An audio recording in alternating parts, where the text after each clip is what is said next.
एक पूरा फुल अपना बॉडी स्ट्रक्चर बना चुका होगा, माने ब्रांचिंग प्रॉपर आ चुकी होंगी, पत्तियां सारी आ चुकी होंगी, या आप ये समझ लो कि जस्ट फ्लावरिंग स्टेज के पहले की स्टेज है ना, मतलब अब फ्लावरिंग ही आने वाला है, उसके जस्ट पहले की जो सिचुएशन होगी, उस सिचुएशन में जो भी प्लांट्स बढ़िया हेल्थ के हैं, जिनमें ब्रांचेस ज्यादा हैं, नंबर ऑफ ब्रांचिंग ज्यादा है, नंबर ऑफ लीव्स ज्यादा है, हेल्दी लीव्स हैं, उनको खाली रखना, बाकी फिर आपको उनको फील्ड से आउट कर देना।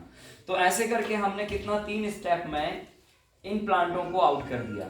ठीक है, पहला जर्मिनेशन पे, लीव्स पर, ब्रांचिंग पर। अब चौथा स्टेप होता है जब उसमें फ्लावरिंग स्टेज आ जाता है।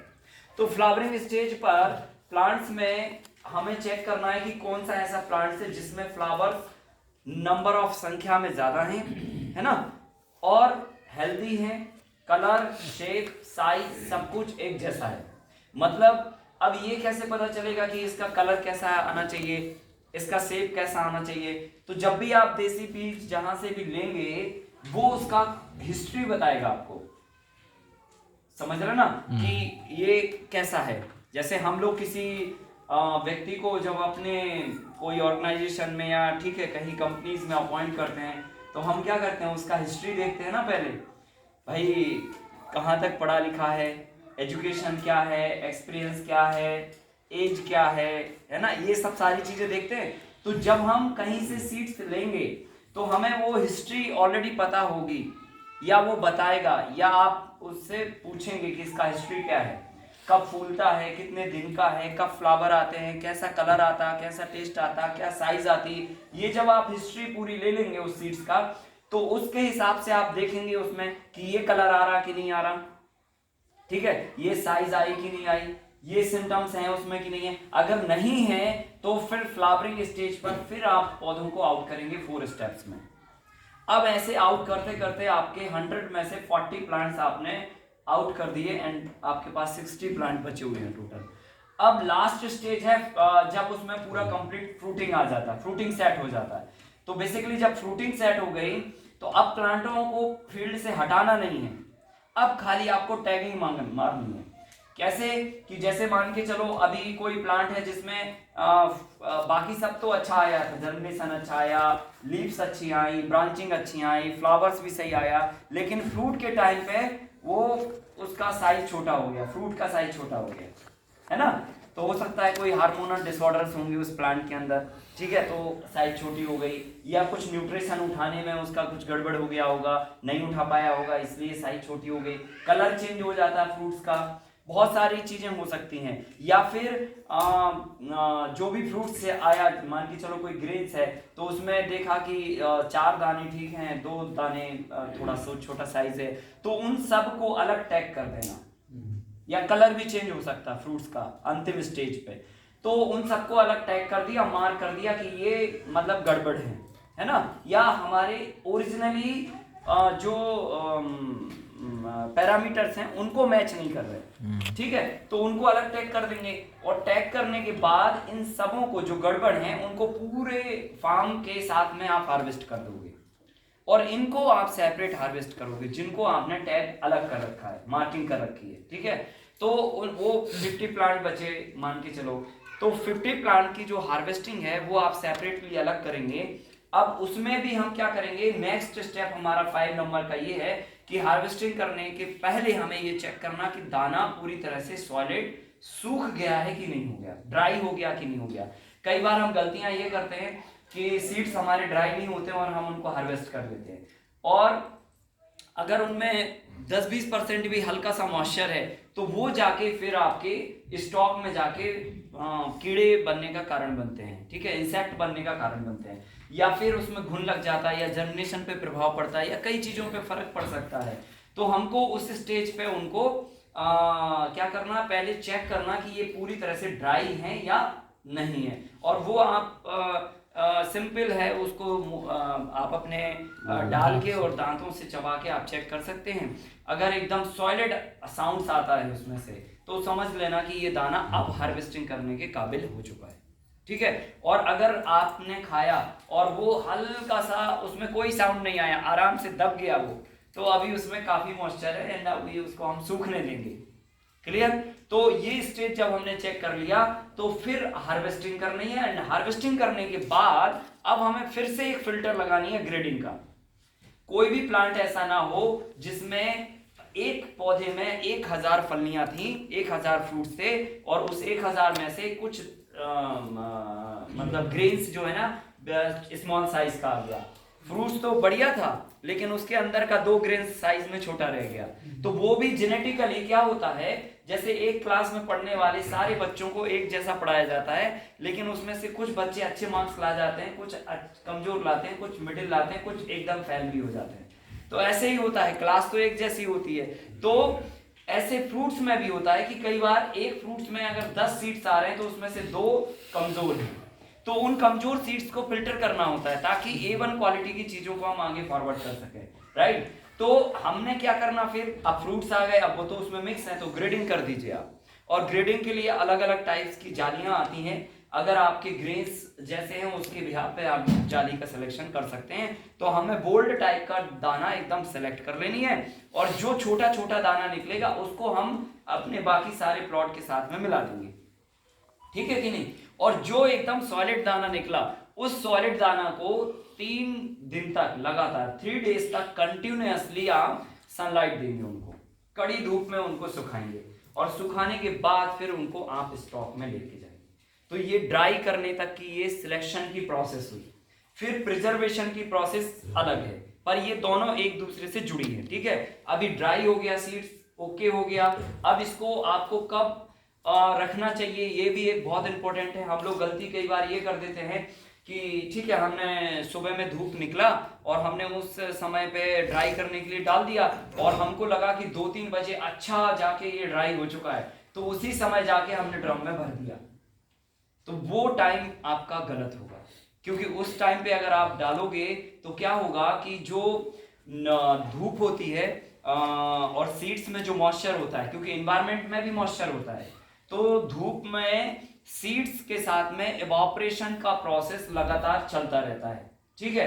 तो उस समय पे उसमें हीट होती है, ठीक है, सीड्स में, क्योंकि सीड्स गर्म होगा हीट के कारण, सूरज के कारण, और वो जाके हमने ड्रम में भर दिया और उसको पैक कर दिया तो वो जो हीट है वो कंडेंस होके पानी बन जाए, फिर वो वाष्प बनेगी वहां पे और वाष्प बन के फिर वो सीड्स को डैमेज कर सकता है। और दूसरा गलती ये भी नहीं करना कि हमने उठा के रख लिया और फिर ठीक है अभी रख दिया और फिर जाके रात को हम 10-11 बजे जब फ्री हुए तब जाके हमने ड्रम में भरा या फिर हमने अगले दिन भर दिया। ऐसे भी नहीं करना, क्योंकि दिन का टेम्परेचर अलग होता है, इवनिंग का अलग होता है और नाइट का टेम्परेचर अलग होता है और अलग अलग वेदर्स की कंडीशंस भी बन जाती है। मॉइस्चर परसेंटेज दिन में कुछ होगा, इवनिंग में कुछ होगा, नाइट में कुछ और होगा।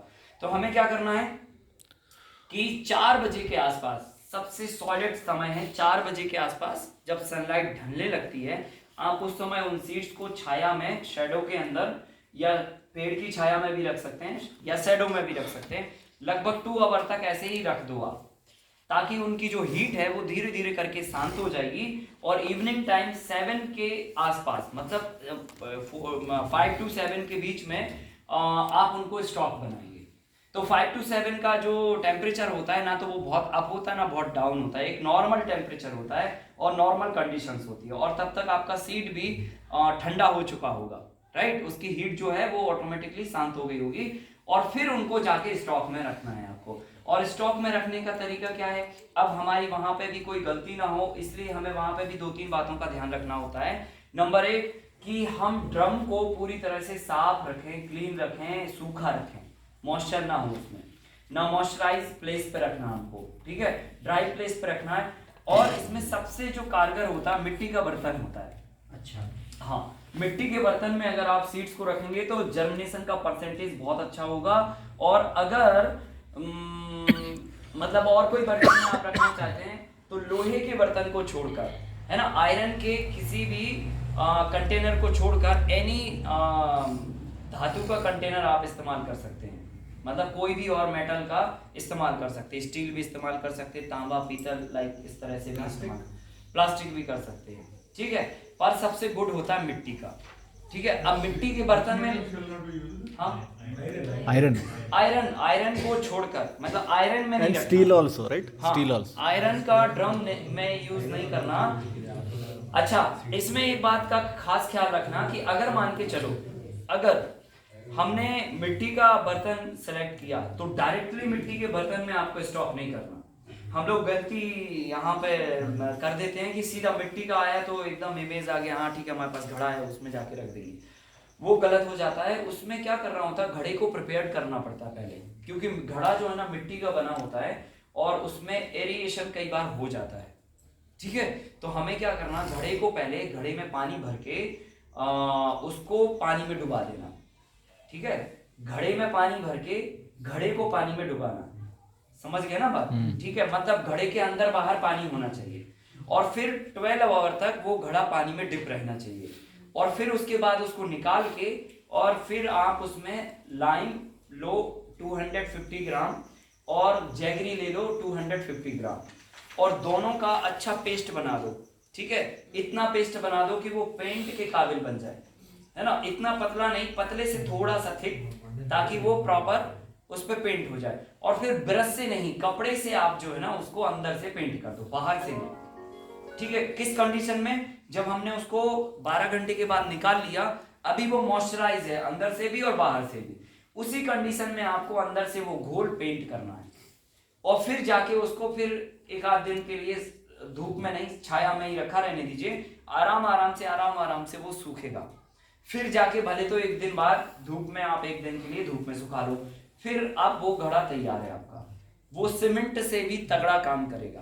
ठीक है, एक रत्ती भी मॉइस्चर नहीं आने देगा। अगर आप उसको पानी में भी डिप कर देंगे तो भी सीड आपका डैमेज नहीं होगा। ठीक है, सो ऐसे आपको करना है, घड़े को पहले प्रिपेयर करना है। एक बार ये आप घड़ा तैयार कर लेंगे तो हर बार उसमें आप सीड रख पाएंगे, है ना कि नहीं?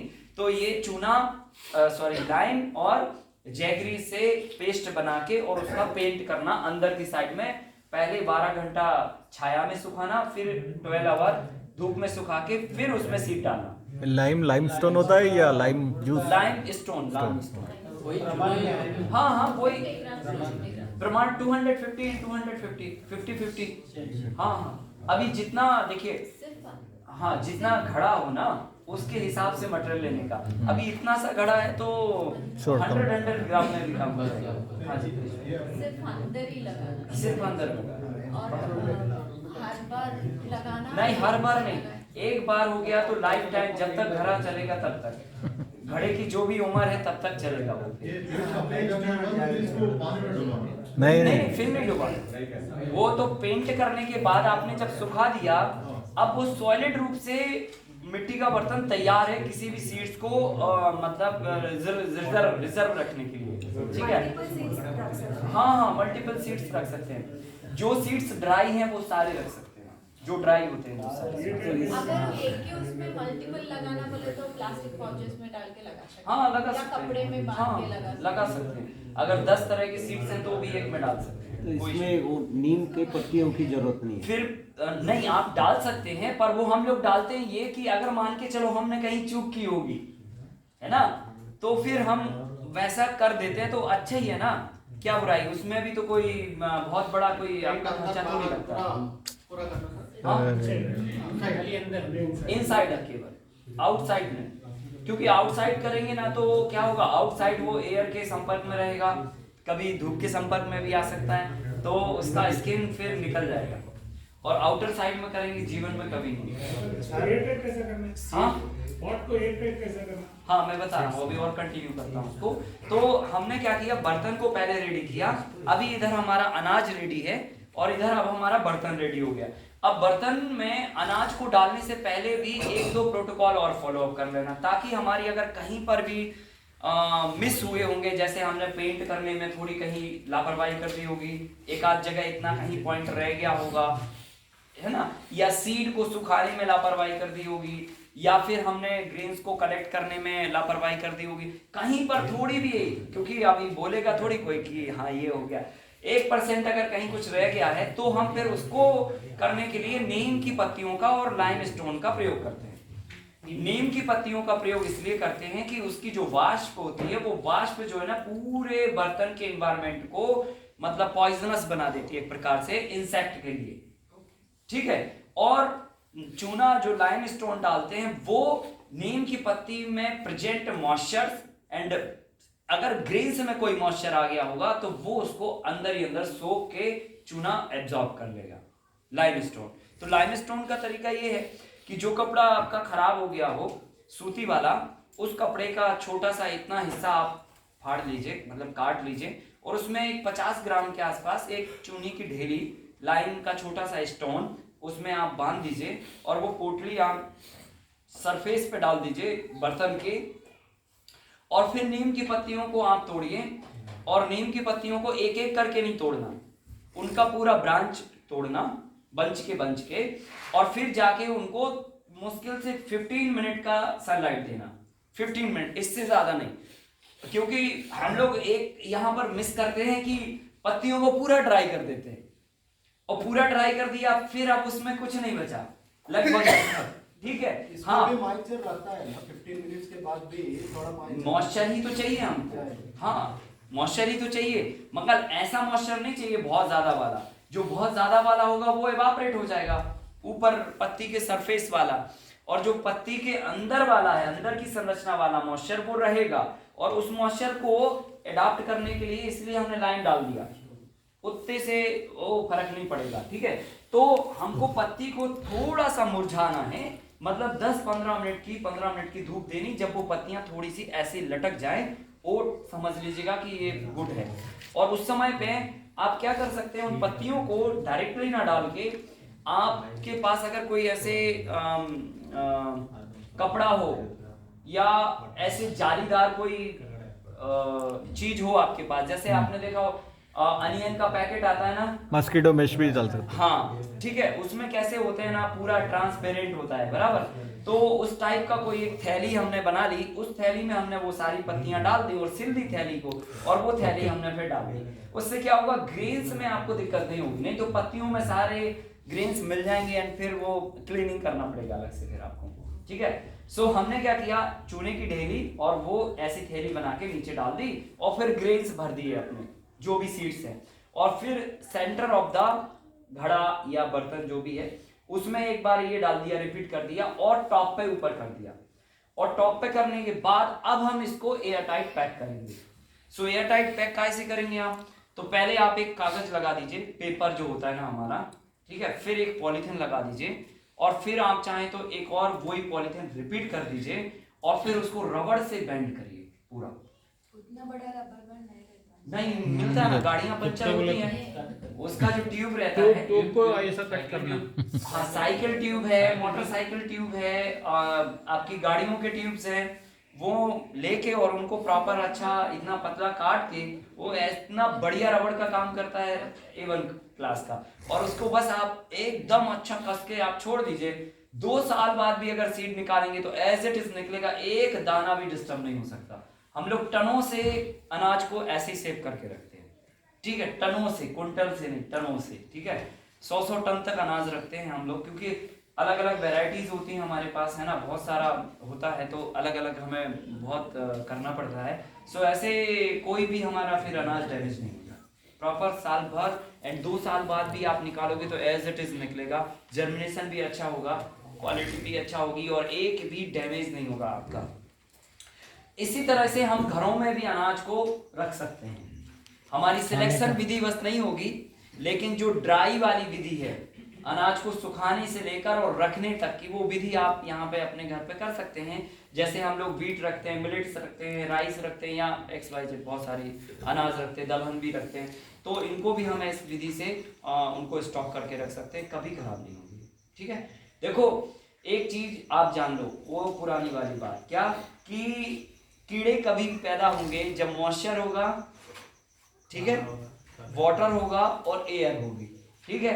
तो क्या होता है कि अनाज अगर थोड़ा भी मॉइस्चराइज है तो उनको पानी का अरेंजमेंट हो गया, मॉइस्चर उतना सफिशिएंट है उनके लिए। फिर उसके बाद जो है आपका खाने को तो है ही, वो जो भी आप रख रहे हैं वो सारा खाने का है उनका। और दूसरा, आपने अगर एयर टाइट नहीं किया, एयर मिल गई कहीं से उनको, तो ठीक है, जीवन संभव है और किधर पे भी कीड़े फिर हो जाते हैं। तो अगर हम ये तीनों चीजों में से कोई भी एक चीज टोटल ब्लॉक कर देंगे, एयर, वाटर, डाइट तो कर नहीं सकते क्योंकि वो तो रखना ही रखना है, एयर और वाटर नहीं जाने दीजिए आप किसी भी कंडीशन में, कीड़े नहीं हो सकते, गारंटी से। ये करके आप करेंगे तो अच्छा रहेगा, ठीक है। और कल वाले सेशन में कोई सवाल?